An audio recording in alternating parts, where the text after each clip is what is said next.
کی رضا پانے، ثواب کمانے کے لیے اول تا آخر بیان میں شرکت کروں گا۔ بیان کی تعظیم کی نیت سے ممکن ہوا تو دو زانوں بیٹھ کر توجہ کے ساتھ بیان سنوں گا۔ تو ممکن ہو جس کے لیے جس طرح ہم التحیات میں بیٹھتے ہیں اس طرح بیٹھ جائیں، تو انشاءاللہ دو زانوں بیٹھ کر بیان سننے کا ثواب برکتیں مزید ملیں گی۔ اور میں دیکھ رہا ہوں کہ کافی اسلامی بھائی تو صفوں میں ہیں، کچھ صفوں میں نہیں ہیں۔ ابھی فیضان مدینہ میں کچھ جگہ ہے، نمازی آ رہے ہیں، اگر ابھی آپ صفوں میں بیٹھ جائیں گے تو آپ کو جگہ نماز میں آسانی رہے گی۔ ابھی آپ اگر صف میں نہیں بیٹھیں گے، تھوڑا اٹھ کے بھی چلے جائیں، صف میں بیٹھ جائیں، جب فیضان مدینہ بھر گیا تو پھر آپ کو مشکل ہو جائے گی نماز پڑھنے میں۔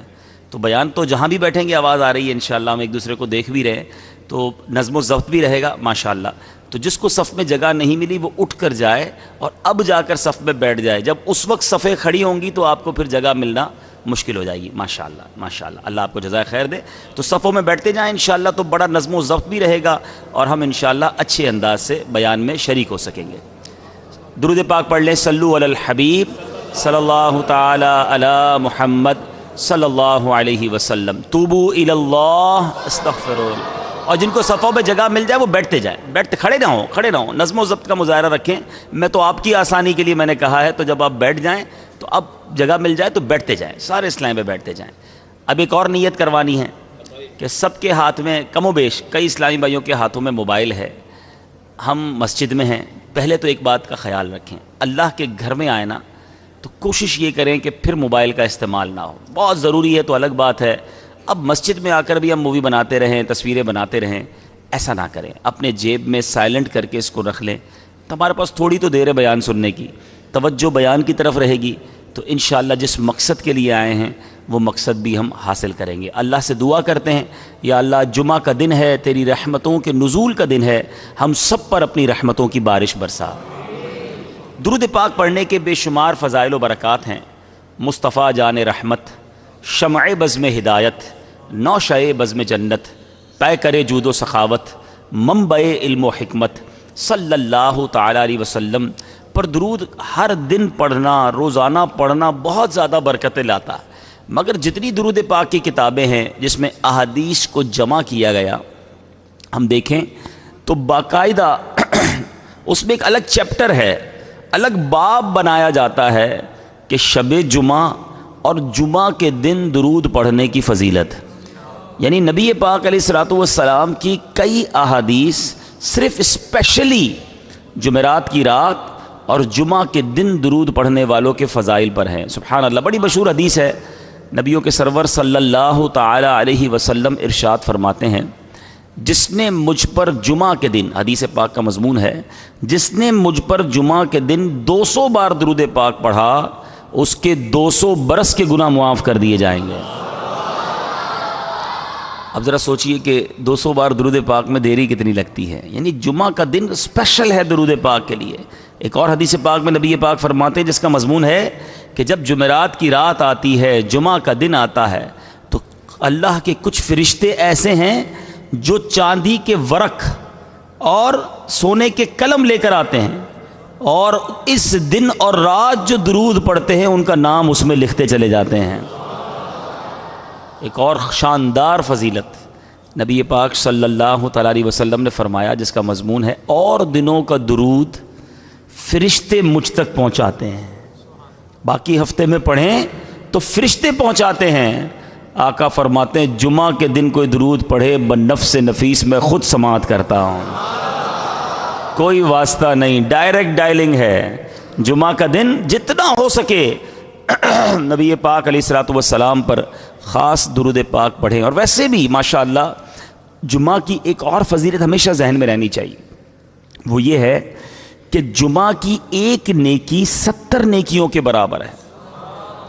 اب مثال کے طور پہ آپ نے ایک نیک کام کرنے ہوتے ہیں، اللہ کی رحمت سے بہت ساری چیزیں ذہن میں ہوتی ہیں، تو آپ کوشش کریں کہ جمعہ کے دن وہ کام ضرور کریں۔ اب اتوار کو آپ نے کسی مریض کو دیکھنے جانا ہے، آپ نے سوچا ہوا ہے یار پیر والے دن میں اپنے کسی غریب رشتہ دار کی مدد بھی کروں گا، اس کو بلایا میں نے پیر کو، میں اس کو قرضہ دینا ہے، اس کو علاج کے پیسے دینے، واٹ ایور جو نیکی آپ نے 2-3 دن بعد کرنی ہے نا، کوشش کریں کہ اس کو تھوڑا جلدی کر کے جمعہ کو کر لیں.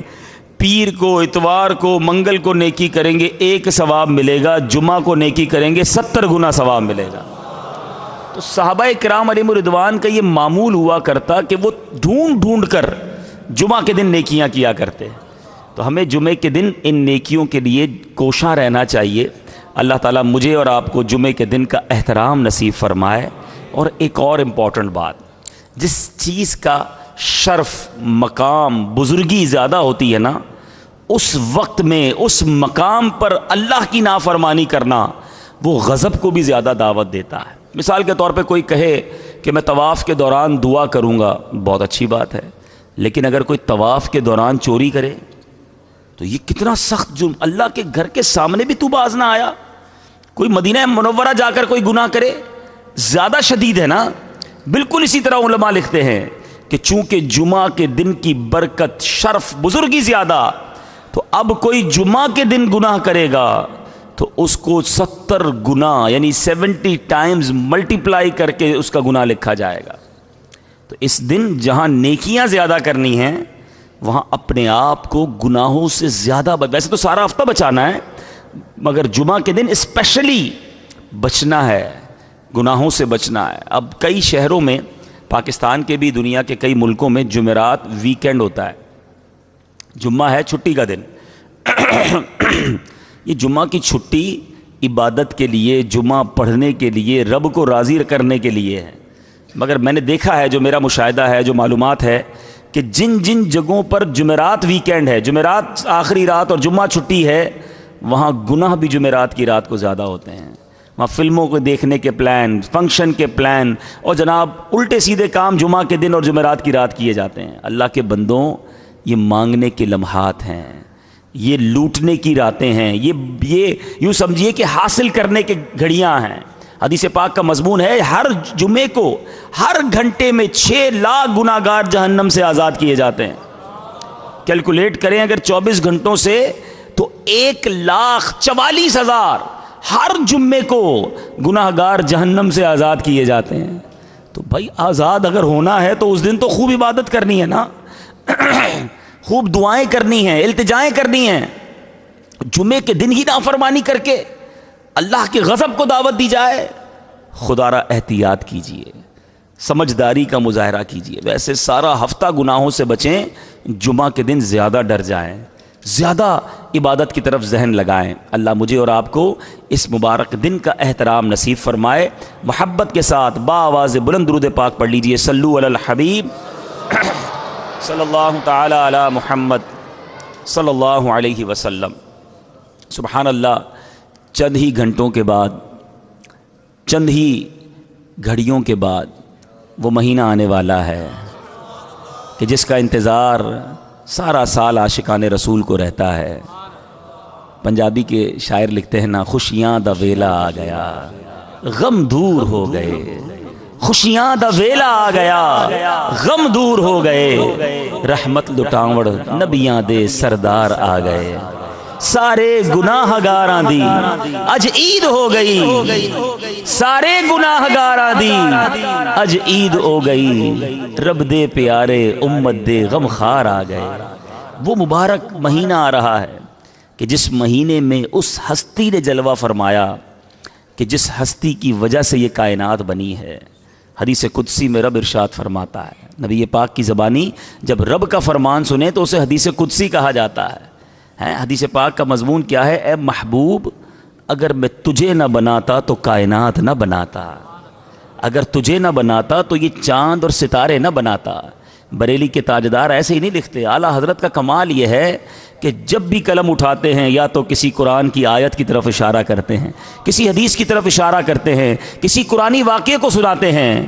اعلیٰ حضرت لکھتے ہیں وہ جو نہ تھے تو کچھ نہ تھا، وہ جو نہ تھے تو کچھ نہ تھا، وہ جو نہ ہو تو کچھ نہ ہو. جان ہے وہ جہان کی، جان ہے تو جہان ہے. پیارے آقا ہیں تو یہ جہان ہے. وجہ تخلیق کائنات کہا گیا نبی پاک کو. Reason of the all creation, بنایا ساری دنیا کو نبی پاک علیہ الصلوۃ والسلام کے لیے. مولانا حسن رضا خان صاحب برادر اعظم لکھتے ہیں نا،